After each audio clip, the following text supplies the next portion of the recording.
Okay, that's the Tropical Coast boss out of the way, and we are moving on to Frozen Factory. I remember the name of this one because it's a factory and it's frozen and it's kind of combining the tropes, but let's get into this.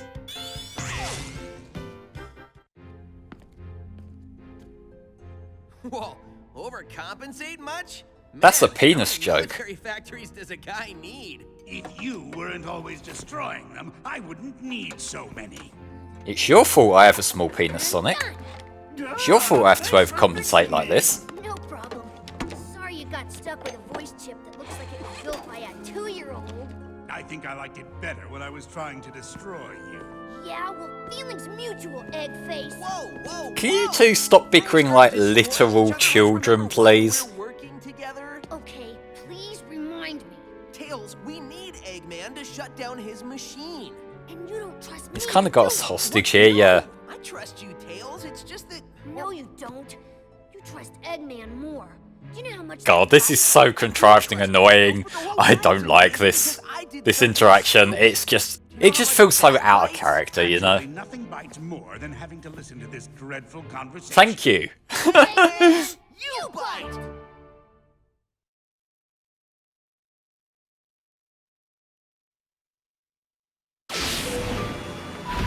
Alright, to start us off, we have a snowboarding mechanic. You can change directions and jump and do pretty much everything you would expect to be able to do.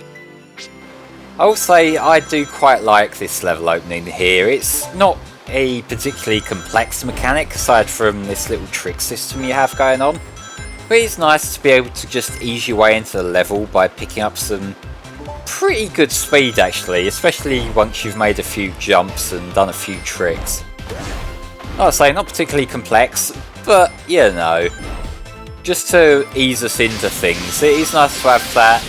I guess it's like a playable version of the Ice Cap intro, you know, like you just sort of come bounding in on the snowboard and then everything after it, or like I say everything after it, at least what comes next is a bit more typical platforming. But the other new mechanic here, the Ivory Lightning Wisp, which is kind of a mess to control. Like it's not terrible per se, but it is also very floaty and loose. And the homing attack, I swear, becomes even less accurate when you're in lightning, because it just doesn't seem to play nice with things that are slightly above where the camera is. And in the interest of disclosure, this is a retake.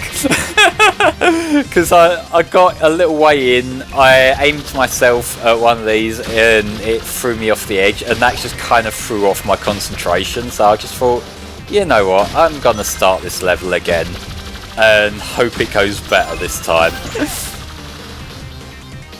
Which it seems to be going a bit better this time, and thankfully a benefit of the lightning mechanic is that you can get rid of the Orbinaut things with it very quickly. But to lead us on to the section that is going to be a very recurring part of this entire world really, pushing snowballs. The fruit sections in the last level were fine because for the most part they were very quick. The snowballs, however, there's a lot of snowballs and they become a problem. They become a very slow part of the level that I think outstay their welcome a bit. Like it's fine here when they're just like one-off things that you use to block off a hazard. Like this section here, what he wants us to do is to block off one of these hazards with it, and that means that we can get the other one past it, which is kind of an interesting use of it. But also, it's like, it's a very slow thing. It's also kind of hard to connect with the snowballs sometimes, because what will happen is that you'll try to just like walk into it and you'd think you'd be alright, but then Sonic will come in at like an awkward angle that you didn't intend for, and you have to deal with that. You have to realign yourself with that, which in the sections where you're trying to push a snowball while there's enemies coming after you, I think it's kind of self-explanatory why that becomes a problem. Alright, these are more enemies that kind of need a kick down before they're any actual use. Come on, lock on, please.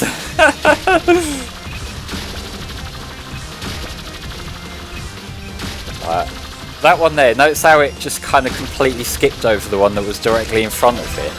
That's the kind of problem I have with the lightning wisp, because it does that a lot. And there's a lot of sections like that where it is over pits. Another point of contention where it should be obvious what the problem is. There, good. I was worried that was going to run out before I managed to land, but... Oh, no, camera up, please. Oh, it's like, just as I'm getting used to the jank from the lightning, the regular jank makes itself known. And yeah, now can I remember which of these I need to put the snowballs on to get the one I actually need? Because I actually need the lightning wisp so I can jump across there. Oh god, look at that pop in. Gone. And then back. Gone. Back. That's actually pretty bad. But like, if it's not obvious here, when you're on this blue platform underneath, you kind of slip and slide everywhere. And so that makes trying to connect with the snowballs that little bit more annoying than it already is. So yeah, like this level, I don't know whether I'd say that Frozen Factory is actively a bad level, because like there are some interesting platforming gimmicks going on, but it's definitely one of those levels where there's a lot of little problems that add up to become bigger problems. Oh yeah. But on the plus side, as I start getting annoyed, it gives me the ball back. Now if it did that more often, maybe I would have much nicer things to say about it.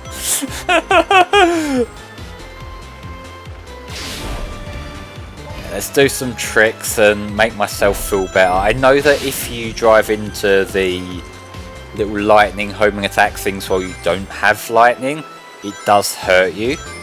So that's why I was doing a bit of that weaving in and out during that section just there. Oh, we got some speed, nice. Oh, and I can just ram down the penguins when I'm at full speed. That's a bit of a relief, actually. Alright. I didn't die. I didn't make the sick jump, but I didn't die.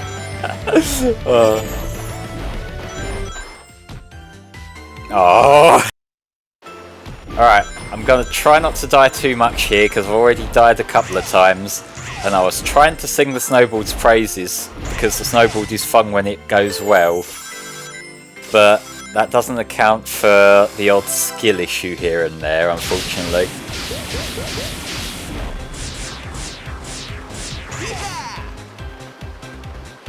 Look at him go. But like, for a first level in the world, I will say that's really not that bad. I hope you can forgive the C rank given I died right at the end there.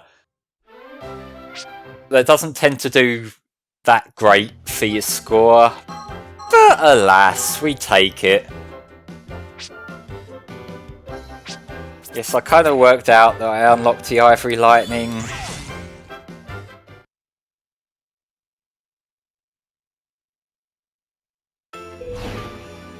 And we are back to 2D. If you were having a bit too much fun with the 3D snowboard sections, then, well, you get a change of pace here, you know?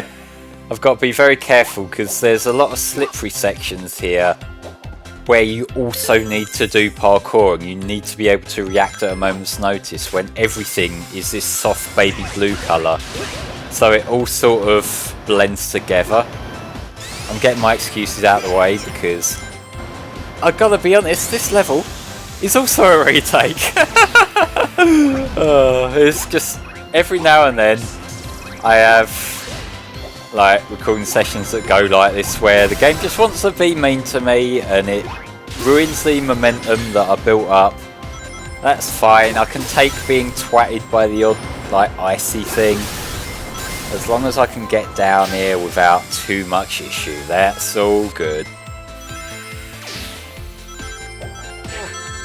I knew that was coming, but I didn't react, because I am kind of an idiot sometimes.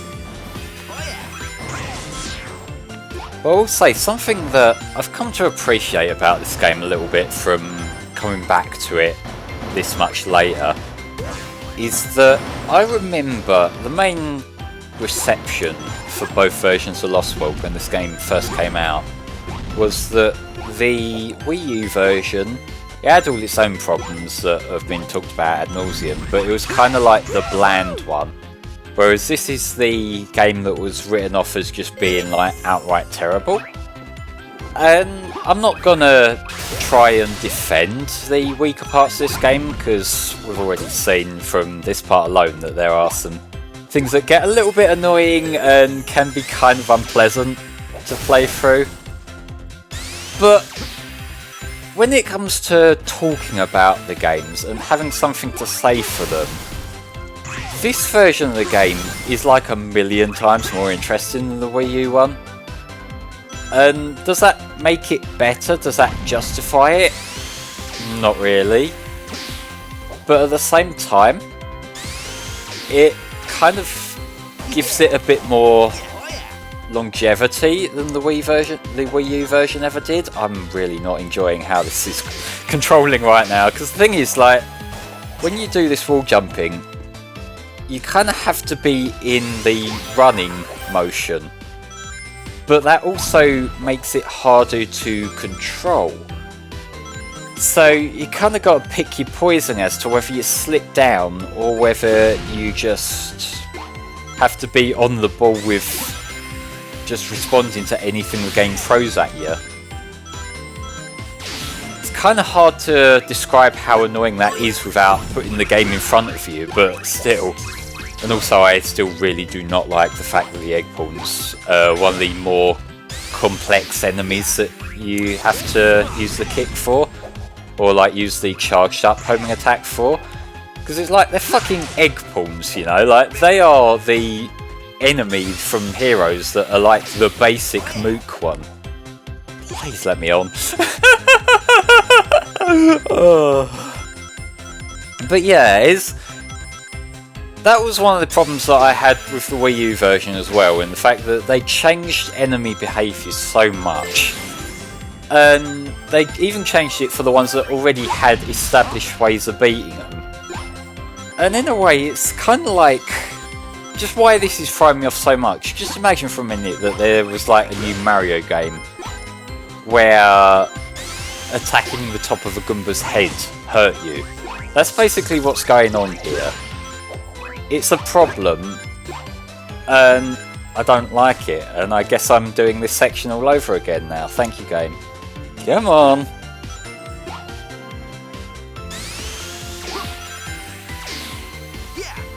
Thank you!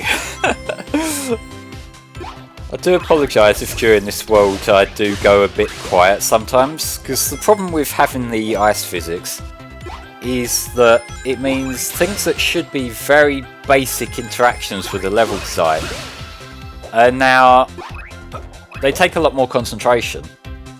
It's like making the level design a lot more complex than it ever should be.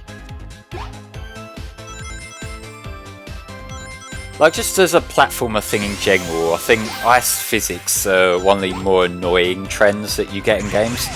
Because what it does is it basically forces you to unlearn what you know about the game's control. It literally just makes the game's control worse. And that is like the elevator pitch for it. Did I just press to go into the special stage? I did.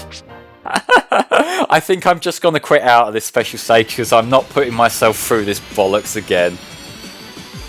As soon as it will let me quit out, yeah. Oh. But that's your takeaway from this part. Don't press things without paying attention to what you're pressing, lest you be forced with motion controls.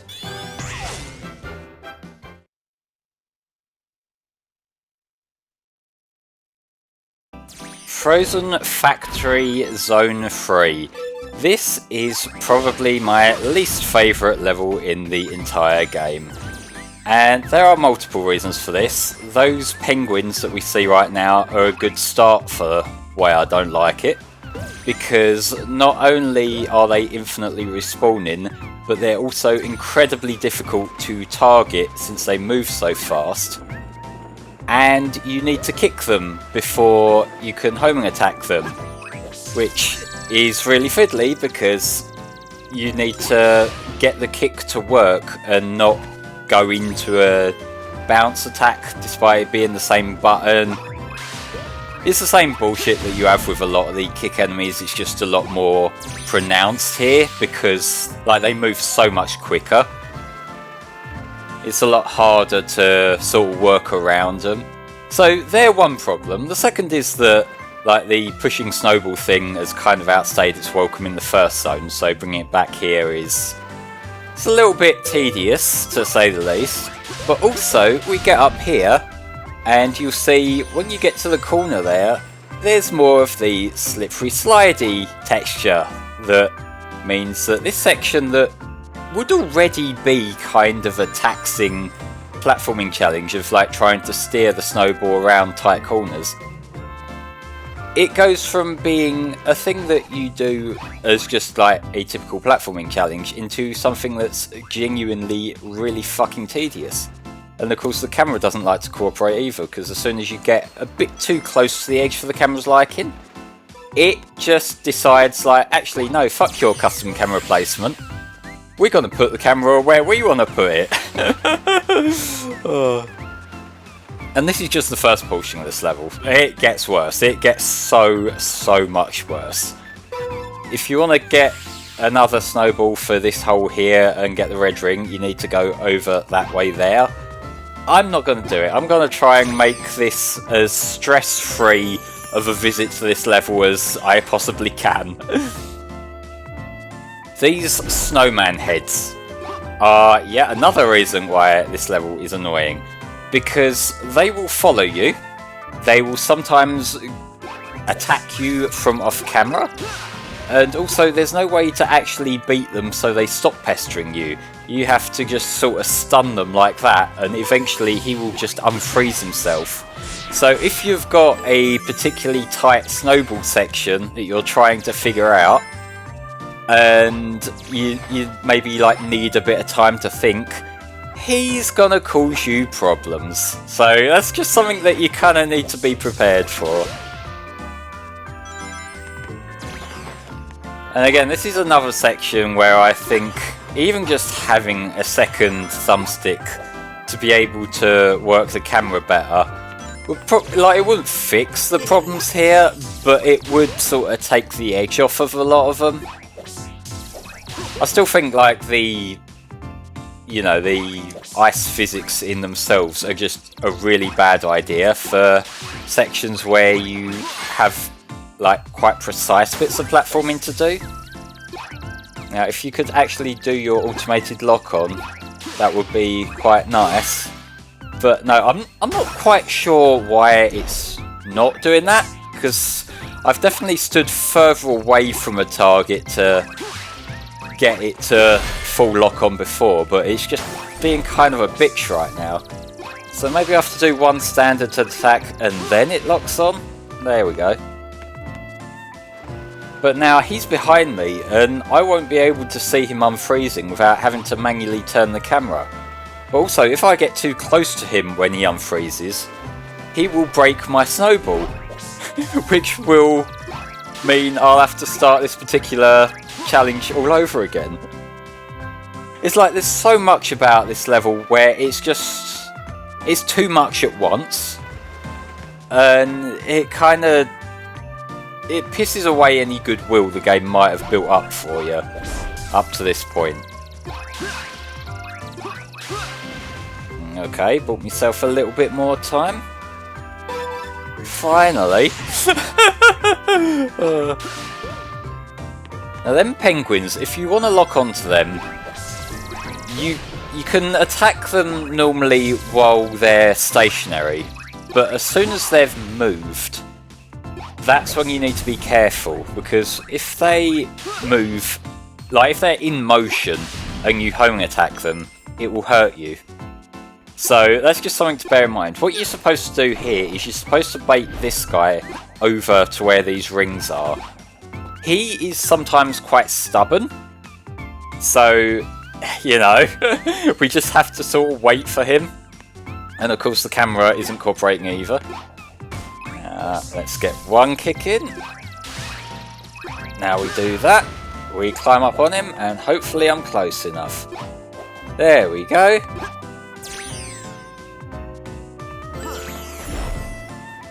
I don't like this section of the level, because this is one of those ones where you have to beat the enemies to unlock the switches, and then the switches open capsules, which then some of them open other capsules.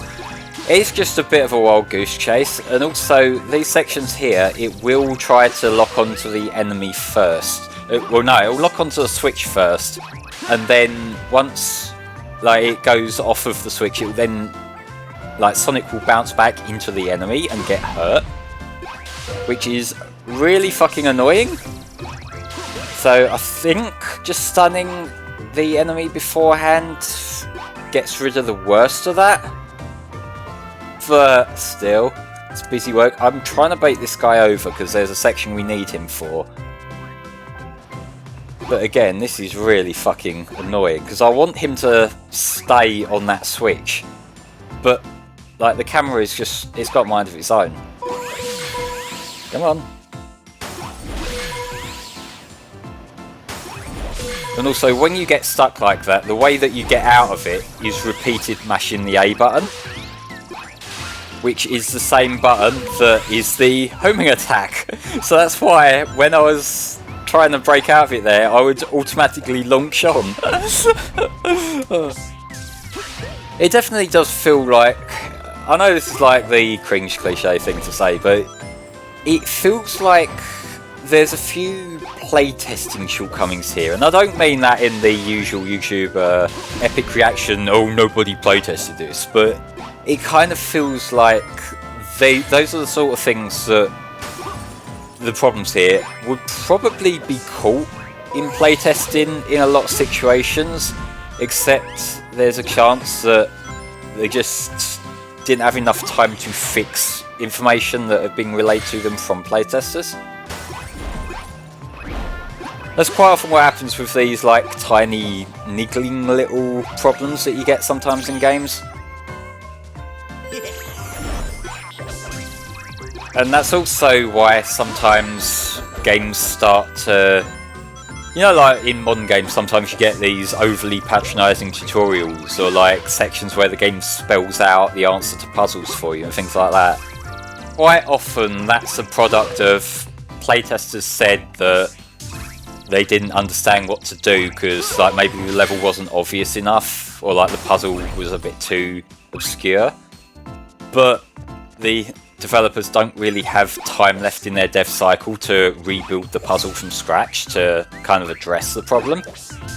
So that's where you usually get, like, the slightly easier workaround from that, which is to have a character giving voiceover saying, like, you should go here, you should press this button. It's like, it's unfortunate, but that kinda tends to be where those issues come up from. It's like, playtesting can be a bit of a double-edged sword, because, like, you need external comment on your game, because if you're the developer making a game, it's far too easy to get comfortable with all the minor problems that a typical player wouldn't be able to get comfortable with. But at the same time, it can... Sometimes the people who get brought in for playtesting certain games aren't necessarily the kind of people who would be in the demographic for the game, which is why they might struggle more with things that a typical player wouldn't struggle with, and that might cause developers to overcorrect.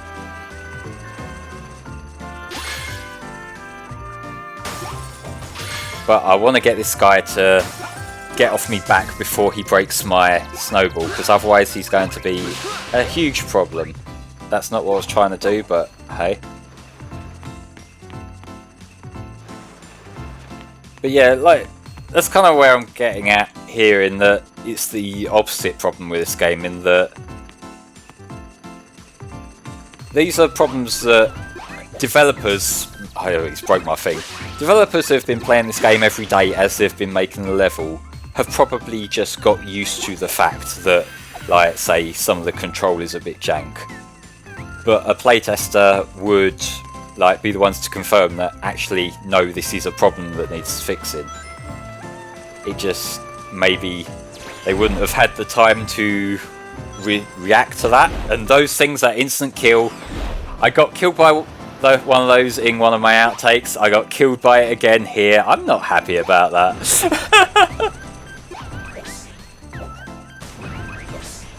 But this part is where I feel like this level's sins are the most egregious. Because, like I was saying earlier, it's just a bit too much going on. You've got him, that enemy I just beat, who has, like, he's got the kick thing that you need to be considerate of. You've got the camera not playing ball, and you've got the guy following you. There's a lot to pay attention to, and there's a lot of sections where you might get a bit, like, overwhelmed. But yeah, let's let that get out of the way, and no, I'm uncomfortably close to the line of fire there. But I want to try and bait the guy over this way.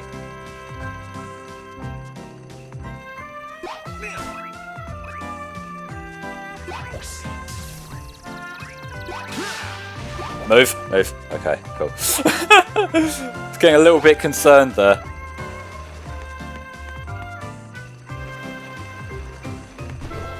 He's gonna come alive because it takes far too long to get the snowball big enough. I swear that should have killed me there too, but I ain't gonna complain about that. Please go. There we go. Right, what's down here? Because this is a scary jump. Oh god. Now there's this one bastard here who I remember distinctly. You have to do a kick mid-air homing attack. So I guess you could say that's a bit of a reaction to the problems people complain about in, like, say, Sonic Adventure 2 and whatnot, where the homing chains are just too simple gameplay, but it's not the kind of fix I would have wanted.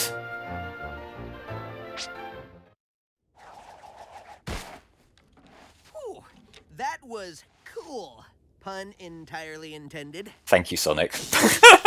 Your efforts are impressive, little hedgehog, but you are destined to fail. The quality of the projection in this cutscene looks even worse with the thing compressed down to the 3DS quality. Jesus Christ. Your threats are almost as amusing as your mustache. I must commend you on your invention, though. We get stronger and stronger as we leech the life from your dying world. Yeah, I've noticed. Where are you gonna live when your world's dead, guys? Oh, right. You've been dead too. I'm not sure whether that was a good line or a horrifically terrible line. It could go either way. World, you rebellious scum! I will destroy everything you love and make you rot! No! No! No! See, it's moments like this that are where I feel this game's tone is a bit too inconsistent. Like, even with that line there, it's like sometimes the writing is just like the quirky Sonic Colors tier jokes, but then within minutes of each other, like, you get lines that are over the top, edgy, I want to strangle a Zeti. It's like this game isn't quite sure what it's trying to be.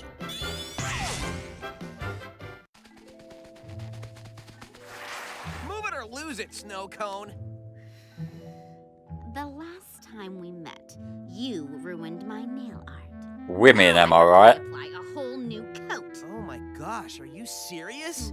I am so sorry. It's like, on one hand, In that I can see why people wouldn't like this characterization. important. why they might find it in poor taste or misogynist or whatever. But on the other hand, it's like, it's so absurd. I don't know how anyone could ever possibly feel offended by that. It's like too stupid to get upset by. But this boss here, the main gimmick is the lightning. That's what we're going to be doing there. We're going to be using the lightning wisp to win. But before we do that, we need to hit the snowman's stomach a few times to bait a lightning wisp out of it. And yes, that did just fire me back into the enemy with a completely automated jump section that I couldn't really control.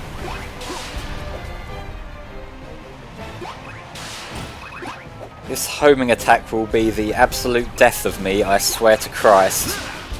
There we go. Now, what we want to do before we actually use that, I want to get some of these things up in the air, because that's what you use to lock on. Except, of course, I say that, and I feel like I've just wasted a turn. Oh no, I got one. Got a hit in. But again, easier said than done with the lightning wisp. It's like I was maybe a little bit harsh on it when I was talking about it earlier, but like, it's not unplayably floaty, it's just very unpleasant. It's very hard to work with it compared to like a standard homing attack, which is what kind of causes a lot of the problems for me. And the fact that it's so inconsistent on getting height with it. Like, see, a fraction of a second that it lit up for me there. That's the sort of problem I have with the way the lightning wisp's homing attack works. I think you have to hit it 3 times to get the wisp. There we go. Let's try and set up a few of these beforehand.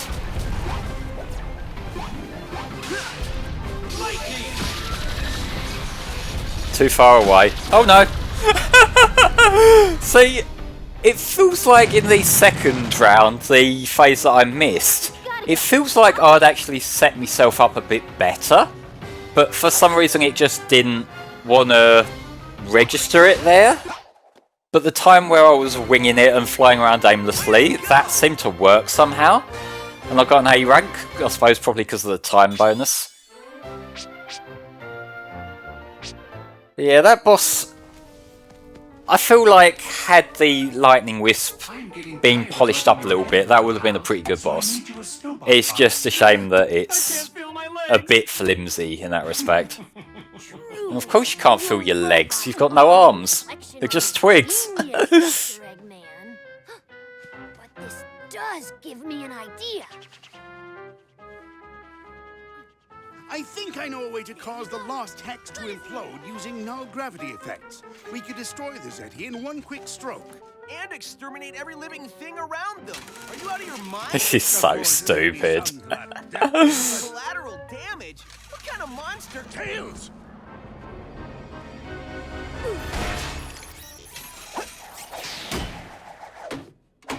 I'm sorry. I suddenly felt very mean. See, that's Colour's tier writing that I like. In hindsight, I gotta agree with you, Doc. Thanks for the save. Can you get off me now? I can't figure you out. 1 second you're contemplating genocide, and the next you're saving one of your worst enemies. I'm a complicated guy. And you! God bless you, Mike Pollock. Tails? You could have gotten yourself killed. I was just trying to help. Maybe try harder and be smarter.